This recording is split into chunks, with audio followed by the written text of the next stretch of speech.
ഇപ്പോഴത്തെ ദേശീയ മനുഷ്യാവകാശ കമ്മീഷൻ ചെയർമാൻ ആരാണ്? ഉത്തരം എച്ച്.എൽ. ദത്തു. 45-ാമത്തെ ചോദ്യം. താഴെ പറയുന്നവയിൽ പരോക്ഷ നികുതിയിൽ ഉൾപ്പെടാത്തത്? ഉത്തരം ഓപ്ഷൻ ഡി, ആദായ നികുതി. 46-ാമത്തെ ചോദ്യം. ഇന്ത്യയിൽ ശാശ്വത ഭൂനികുതി വ്യവസ്ഥ നടപ്പിലാക്കിയ ഗവർണർ ജനറൽ? ഉത്തരം ഓപ്ഷൻ സി, കോൺവാലിസ്. 47-ാമത്തെ ചോദ്യം. ഇന്ത്യൻ ഭരണഘടനാ നിർമ്മാണ സഭയിലേക്ക് തിരഞ്ഞെടുക്കപ്പെട്ട അംഗങ്ങളുടെ എണ്ണം? ഉത്തരം ഓപ്ഷൻ എ, 292. 48-ാമത്തെ ചോദ്യം. 1953 നിലവിൽ വന്ന സംസ്ഥാന പുനഃസംഘടനാ കമ്മീഷനിൽ അംഗമല്ലാതിരുന്ന വ്യക്തി ആരാണ്? ഉത്തരം ഓപ്ഷൻ സി, സി രാജഗോപാലാചാരി. 49-ാമത്തെ ചോദ്യം. 49-ാമത്തെ ചോദ്യം PSC ക്യാൻസൽ ചെയ്ത ചോദ്യമാണ്. 50-ാമത്തെ ചോദ്യം. ഭരണഘടനയിലെ 5 മുതൽ 11 വരെയുള്ള വകുപ്പുകൾ എന്തിനെക്കുറിച്ച് പ്രതിപാദിക്കുന്നു? ഉത്തരം ഓപ്ഷൻ ബി, പൗരത്വത്തെക്കുറിച്ച്. 51-ാമത്തെ ചോദ്യം. റിസർവ് ബാങ്ക് ഓഫ് ഇന്ത്യയുടെ ആസ്ഥാനം? ഉത്തരം ഓപ്ഷൻ എ, മുംബൈ. 52-ാമത്തെ ചോദ്യം. ഗാർഹിക പീഡനത്തിൽ നിന്നും സ്ത്രീകൾക്ക് സംരക്ഷണം നൽകുന്ന നിയമം ഇന്ത്യയിൽ നിലവിൽ വന്നത്? ഉത്തരം ഓപ്ഷൻ സി, 2005. 53-ാമത്തെ ചോദ്യം. ഏത് വിദ്യാഭ്യാസ കമ്മീഷൻ്റെ ശുപാർശ പ്രകാരമാണ് ഇന്ത്യയിൽ UGC രൂപീകൃതമായത്? ഉത്തരം option D, doctor S Radhakrishnan. 54-ാമത്തെ ചോദ്യം. സൈനിക ചെലവ് വർദ്ധിപ്പിക്കാതെ തന്നെ വിപുലമായ ഒരു സൈന്യത്തെ നിലനിർത്താൻ കമ്പോള പരിഷ്കരണം നടപ്പിലാക്കിയ സുൽത്താൻ ആരാണ്? ഉത്തരം ഓപ്ഷൻ ബി, അലാവുദ്ദീൻ ഖിൽജി. 55-ാമത്തെ ചോദ്യം. പാരാദ്വീപ് തുറമുഖം സ്ഥിതി ചെയ്യുന്ന സംസ്ഥാനം? ഉത്തരം ഓപ്ഷൻ സി, ഒറീസ. 56-ാമത്തെ ചോദ്യം PSC ക്യാൻസൽ ചെയ്ത ചോദ്യമാണ്.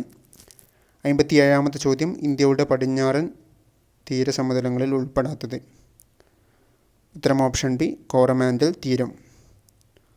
58-ാമത്തെ ചോദ്യം. ആസൂത്രണ കമ്മീഷൻ്റെ ആസ്ഥാനം എവിടെയാണ്?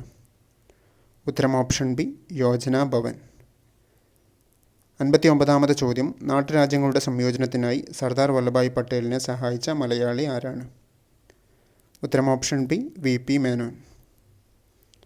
60-ാമത്തെ ചോദ്യം. വിവരാവകാശ നിയമപ്രകാരം ഒരു വ്യക്തിയുടെ ജീവനെയോ സംബന്ധിച്ച കാര്യമാണെങ്കിൽ എത്ര മണിക്കൂറിനുള്ളിൽ വിവരം ലഭ്യമാകണം? ഉത്തരം ഓപ്ഷൻ എ, 48 മണിക്കൂർ. 61-ാമത്തെ ചോദ്യം. ടിബറ്റിലെ മാനസ സരോവർ തടാകത്തിൽ കിഴക്കുള്ള ചമയൂങ് ദുങ് ഹിമാനിയിൽ നിന്ന് ഉത്ഭവിക്കുന്ന നദി ഏതാണ്? ഉത്തരം ഓപ്ഷൻ ഡി, ബ്രഹ്മപുത്ര. 62-ാമത്തെ ചോദ്യം. സ്വരാജ് കോൺഗ്രസിൻ്റെ അന്തിമ ലക്ഷ്യമാണെന്ന് പ്രഖ്യാപിച്ച സമ്മേളനം നടന്നത് എവിടെ വെച്ചാണ്? ഉത്തരം ഓപ്ഷൻ ബി, ലാഹോർ. 63-ാമത്തെ ചോദ്യം. രാജ്യത്തിൻ്റെ ഏകത, പരമാധികാരം, സുരക്ഷ ഇവയ്ക്കെതിരെ സൈബർ സങ്കേതങ്ങളിലൂടെ നടത്തുന്ന പ്രവർത്തനം? ഉത്തരം ഓപ്ഷൻ എ, സൈബർ ടെററിസം. 64-ാമത്തെ ചോദ്യം. ഏത് രാജ്യത്തിൻ്റെ മധ്യസ്ഥതയിലാണ് താഷ്കന്റ് കരാർ ഇന്ത്യയും പാകിസ്ഥാനും ഒപ്പുവെച്ചത്? ഉത്തരം ഓപ്ഷൻ ബി, സോവിയറ്റ് യൂണിയൻ. 65-ാമത്തെ ചോദ്യം. 1959 ജർമ്മനിയുടെ സാങ്കേതിക സഹായത്തോടെ ഇന്ത്യയിൽ സ്ഥാപിച്ച ഇരുമ്പുരുക്കശാല എവിടെയാണ്?